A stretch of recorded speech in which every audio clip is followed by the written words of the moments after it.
Olá, alunos, sejam bem-vindos a mais uma aula de ciências. Na aula anterior, iniciamos o estudo da reprodução. Vimos que a reprodução é a capacidade dos seres vivos produzirem descendentes e que, através da reprodução, há transmissão de características entre os seres vivos.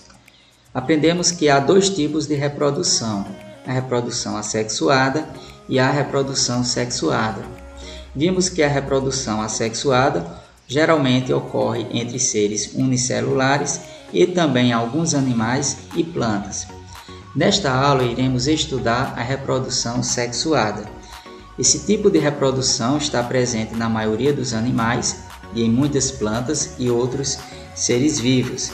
Na reprodução sexuada são produzidas células reprodutivas chamadas de gametas. Há dois tipos de gametas, o óvulo e o espermatozoide. A maior parte das espécies com reprodução sexuada apresenta separadamente indivíduos do sexo masculino e indivíduos do sexo feminino. Os indivíduos do sexo feminino produzem o gameta feminino, que é o óvulo, já os indivíduos do sexo masculino produzem o gameta sexual masculino, que é o espermatozoide. A união do óvulo com o espermatozoide é chamada de fecundação, e essa fecundação origina uma nova célula que nós chamamos de célula-ovo ou zigoto. Reprodução sexuada em animais. Nos animais, o gameta masculino é chamado de espermatozoide e o gameta feminino é conhecido como óvulo. Como exemplo, vamos citar aqui a reprodução sexuada em seres humanos. A união do espermatozoide com o óvulo, nos seres humanos, assim como nos mamíferos de um modo geral, ocorre no interior do sistema genital feminino. Essa união forma uma nova célula, que é a célula-ovo ou zigoto, essa célula mostrada aí na imagem. Acontece que quando os dois gametas se unem, e aí ocorre a fecundação e formação dessa célula-ovo, essa célula-ovo ela se divide e origina duas células filhas. Em seguida, o processo se repete e uma série de divisões produz mais células, originando um novo ser vivo, como que vocês estão vendo aí na imagem, no caso, um ser humano. A fecundação e o local de desenvolvimento. O encontro de gametas de alguns animais ocorre fora do corpo.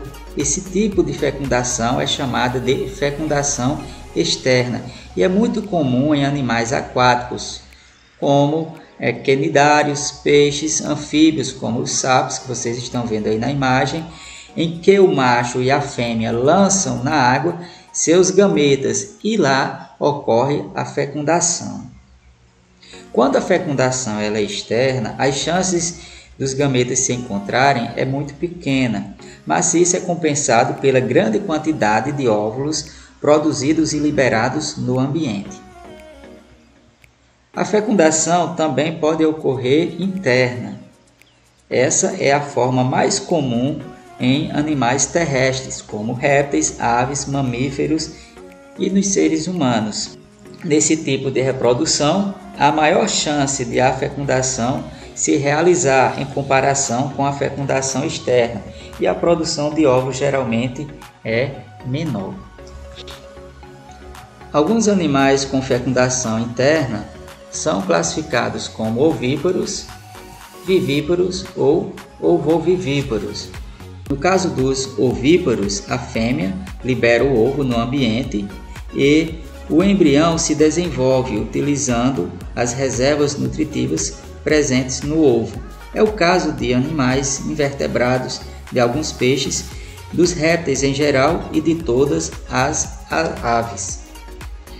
Outros animais de fecundação interna, no caso os vivíparos, como é o caso de mamíferos em geral, o embrião ele troca substâncias como sangue materno através da placenta que se forma no útero da mãe.